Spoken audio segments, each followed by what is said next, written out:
Olá, pastores, nesse quarto vídeo nós vamos ver a importância da criação de personas e como criar. Essa é uma estratégia muito importante. Rick Warren usa isso porque você deve criar personas na sua igreja. Então, a criação de persona é a chave para a gente servir a nossa comunidade de maneira mais eficaz. A gente já tinha falado de subgrupo e existe uma diferença do subgrupo para user persona. O subgrupo é uma divisão de um grupo maior com uma base em características compartilhadas ou interesses comuns. A persona, ela vai além de uma simples representação.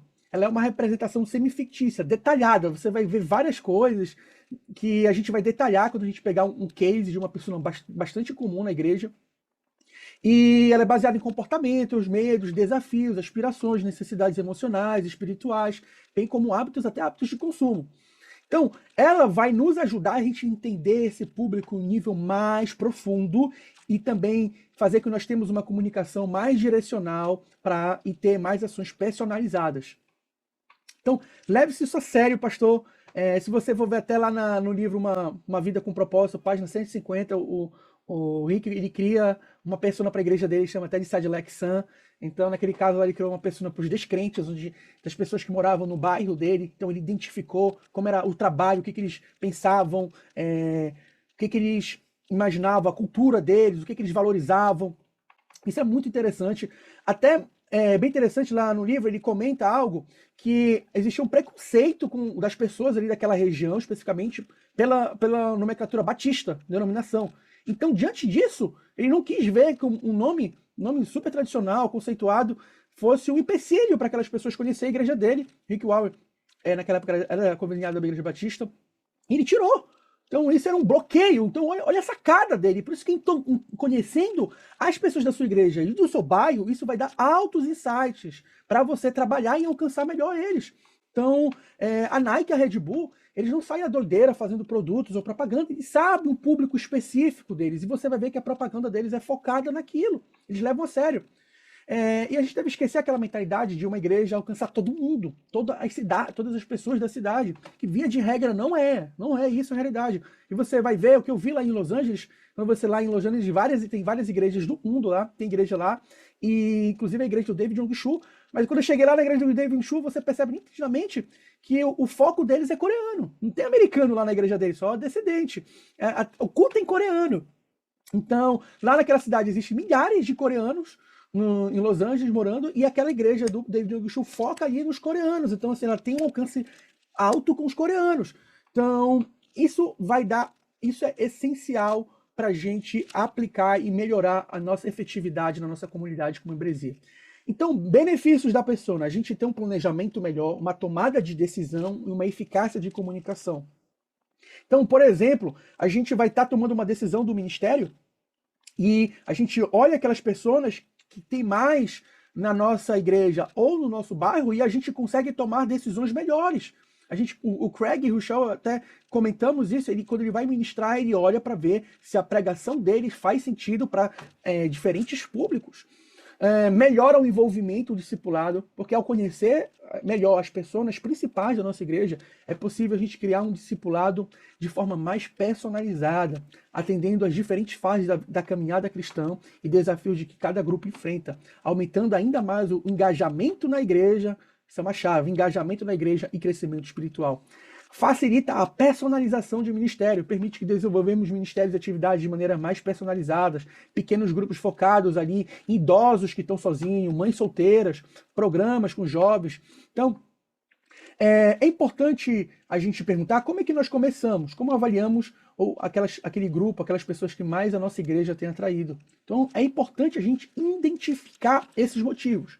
Então, primeiramente, comecem atendendo os grupos mais significativos antes de expandir para outros. Foque nas necessidades dos grupos que estão mais presentes da sua igreja, do seu bairro. E à medida que você cresce, você pode adicionar e ser mais intencional a entender outros subgrupos da sua igreja. Então, por exemplo, não tem como a gente atender todo mundo. Se na sua igreja tem 400 membros e tem 2 pessoas venezuelanas, não tem como você criar toda uma estrutura de programas, pequenos grupos, ou atividades, ou desenvolver um discipulado especializado. Às vezes o Ministério de Surdo só tem um surdo. É muito recurso muito tempo que você vai ter que fazer para atender uma necessidade de uma pessoa, enquanto tem um grupo ainda que precisa ser aperfeiçoado e ser melhorado. Então entende também que isso é uma economia, que não tem como a gente atender logo no começo, ou até um certo nível de crescimento, todos os subgrupos da nossa igreja. A gente precisa dar prioridade para aqueles que têm mais. E como é que a gente identifica? Geralmente você vê ali, se você for, eu sempre visito igrejas, quando eu visito uma igreja, você consegue ver ali qual é a igreja, geralmente aquele público está atraindo mais aquele público. E isso faz todo sentido quando você vê a comunicação, o estilo da igreja, a área demográfica também faz a diferença. Então você precisa ver esses pontos. E identificando, você consegue ver claramente na sua igreja quais são aqueles pontos que a sua igreja é mais forte e aqueles que a sua igreja precisa crescer. Vamos pegar um case aqui de uma pessoa só, no e-book, a gente disponível para download aqui na descrição do vídeo, tem muito mais, mas a gente vai pegar um grupo muito interessante que é famílias jovens, que elas têm necessidades diferentes de famílias que os pais já são mais adultos. Geralmente famílias jovens é aquela que tem uma criança nova e o casal aí 32, 30 anos, 35, 30 anos, são famílias recentes ainda. E eles têm necessidades específicas. Então aqui vai ter o André, 30 anos, a Júlia, 28, o Lucas, 5. Então eles estão casados há 4 anos. É importante detalhar mais. Se você for até estudar sobre o conceito de pessoas, você vai ver isso. A profissão, o André é analista de sistema, trabalha em home office, Júlia é enfermeira, trabalha num hospital local com vários turnos variados. Então, interesse, ambos gostam de passar tempo em família e participar de atividades ao final de semana. Eles têm interesse de crescer espiritualmente, mas sentem dificuldade em equilibrar as demandas de trabalho. Olha essa chave, que muita gente nessa igreja está passando por isso, com a criação do filho e a vida da fé.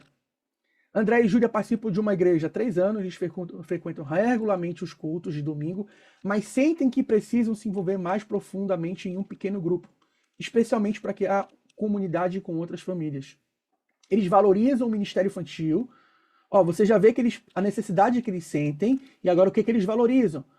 Pois Lucas adora as atividades na igreja, mas gostariam de encontrar mais suporte para a criação cristã do filho e como conciliar os desafios de carreira e casamento. Então esse suporte pode vir até de programas, de workshops, certo? E é muito interessante que as famílias jovens, eles falam muito lá nos Estados Unidos, que eles têm uma preocupação maior com higienização, com segurança, é uma geração com alimento, e isso reflete, porque a geração mais antiga, às vezes uma coisa de higienização e tudo mais, eles não tinham tanta preocupação, mas uma família jovem, se ele chegar no ministério infantil e ver umas coisas mais bagunçadas e tudo mais, ele pode ter receio de levar o seu filho para aquele ministério e, consequentemente, fazer parte daquela igreja. É uma outra percepção. Então é muito importante você entender sobre geração Boomer, X, Y. Então, suporte emocional. Eles precisam de aconselhamento e apoio em como lidar com o estresse e criar uma base sólida da fé. Então, talvez uma classe, ou já adicionar no discipulado, como lidar com o estresse. Buscam formar laços mais próximos com outras famílias jovens que compartilham dos mesmos desafios por trocar experiências e orações. Então, vamos supor que na sua igreja você não tem esse subnicho. Então, chega uma família jovem, às vezes ele vai se envolver ali com uma família mais antiga, um grupo de famílias mais antigas, e às vezes ele não vai se sentir bem ali. Ele não vai estar ali, não, é aquilo que eu me pertenço. Então é preciso a gente detalhar, quando a gente vai avançando, cavando mais, a gente vai ver, e por isso que é necessário você fazer essa pesquisa de pessoas na sua igreja, porque você vai ver as necessidades de cada um e como, e o que você pode fazer para atendê-las. As finanças, por não terem recebido educação financeira em casa, têm dificuldade de gerir suas finanças. Então aí pode vir um programa da igreja para ajudar. Lá no e-book tem a Dona Rosa, que é um caso muito comum de idosos, a gente precisa ter atenção, às vezes esses idosos tão solitários, a gente relatou outros mais para vocês. E aí a gente precisa o quê? Mapear também, além de entender, criar pessoas predominantes na nossa igreja, a gente precisa mapear as principais dores da sociedade. Porque essas dores, provavelmente, uma parte considerável dos seus membros estão passando, ou das pessoas que vão vir frequentar a sua igreja. E aí a gente precisa ser intencional, reconhecendo as principais dores e elando junto com as principais pessoas para a gente criar programas, workshops, atividades, incluir isso numa classe de discipulado para ajudar seus membros a triunfar. Então, quais são as dores principais aí? Depressão, ansiedade, solidão, desconexão social. Tem muita gente sozinha hoje em dia.